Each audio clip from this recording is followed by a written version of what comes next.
بسم اللہ الرحمن الرحیم۔ معزز ناظرین اکرام، السلام علیکم ورحمۃ اللہ وبرکاتہ۔ آج کے اس ویڈیو میں ہم بات کریں گے کہ قربانی کا جانور خریدتے وقت کن چیزوں کا دیکھنا ضروری ہے۔ قربانی کے جانور مخصوص ہیں، ان کے علاوہ کسی جانور کی قربانی قبول نہ ہوگی۔ نبی کریم علیہ الصلوۃ والسلام کی طرف سے 3 قسم کے جانور کی اجازت ہے: اونٹ، گائے اور تیسرا بکری۔ اونٹ میں اونٹنی بھی شامل ہے اور اسی طرح گائے میں بیل، بھینس اور بھینسا بھی شامل ہے۔ بکری کے ساتھ بکرا، دمبا اور دمبی، بھیڑ وغیرہ شامل ہیں۔ اونٹ کی عمر کم از کم 5 سال ہونی چاہیے۔ اس طرح گائے، بیل، بھینس اور بھینسے کی عمر کم از کم 2 سال ہونی چاہیے، اور بکرا، بکری، دمبا، دمبی وغیرہ کی عمر 1 سال کی ہونی چاہیے۔ قربانی کے جانور کا عیب سے پاک ہونا بھی ضروری ہے۔ جب بھی آپ جانور خریدنے کے لیے جائیں تو قربانی کے جانور کو اچھی طرح اس کو چیک کر لیں کہ اس کی ناک کٹی ہوئی تو نہیں ہے۔ اگر اس کی ناک کٹی ہوئی ہے تو قربانی نہ ہوگی۔ اسی طرح دانتوں کو اچھے طریقے سے چیک کر لیں کہ دانت ٹوٹے ہوئے نہ ہوں۔ اگر 1 یا 2 دانت ٹوٹے ہوئے ہیں تو قربانی جائز ہے، لیکن خلاف سنت ہے۔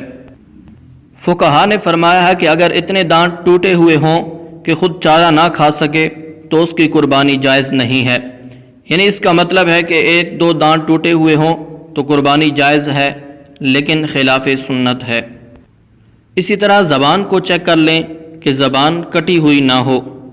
اگر زبان کٹی ہوئی ہو تو پھر اس کی قربانی جائز نہیں ہے۔ اسی طرح آنکھوں کو چیک کر لیں، آنکھیں بالکل ٹھیک ہونی چاہیے۔ اگر کانا ہے یا اندھا ہے تو اس کی قربانی جائز نہ ہوگی۔ اور کانوں کا مسئلہ یہ ہے کہ اگر جانور کے پیدائشی کان نہ ہوں تو یہ عیب ہے، اس جانور کی قربانی جائز نہیں ہے۔ ہاں، بڑے چھوٹے سے کوئی فرق نہیں پڑتا، کیونکہ بعض جانوروں کے کان بڑے ہوتے ہیں اور بعض کے چھوٹے ہیں، یہ کوئی مسئلہ نہیں ہے۔ اور اگر کان ہیں اور کٹے ہوئے ہیں تو دیکھنا پڑے گا کہ اگر کان کا 1/3 حصہ کٹا ہوا یا اس سے زیادہ نہ ہو۔ اگر اس سے زیادہ ہے تو قربانی جائز نہیں ہے۔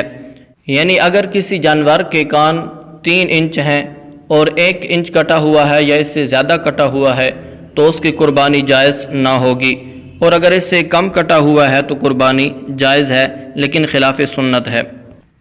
اور اسی طرح قربانی کے جانور کو خریدتے وقت یہ دیکھنا ضروری ہے کہ وہ لنگڑا نہ ہو، یعنی اتنا لنگڑا ہو کہ وہ چل کر قربان گاہ تک نہ جا سکے، وہ چل کر خود چارہ نہ کھا سکے۔ یہ عیبدار جانور ہے، اس کی بھی قربانی جائز نہیں ہے۔ اگر اس میں تھوڑا لنگڑا پن ہے کہ وہ خود چل سکتا ہے، بآسانی چل کر قربان گاہ تک آ سکتا ہے اور اسی طرح خود جا کر چارہ کھا سکتا ہے تو اس کی قربانی جائز ہے، لیکن خلاف سنت ہے۔ اگر صحیح سلامت جانور مل جائے تو وہ بہتر ہے۔ اور اسی طرح سینگ چیک کر لیں۔ سینگ اور کانوں میں بنیادی فرق یہ ہے کہ اگر پیدائشی کان نہ ہوں تو قربانی نہ ہوگی، لیکن اگر پیدائشی سینگ نہ ہوں تو قربانی جائز ہے۔ اس کو عیب شمار نہیں کیا جائے گا، کیونکہ سینگ ایک اضافی چیز ہے۔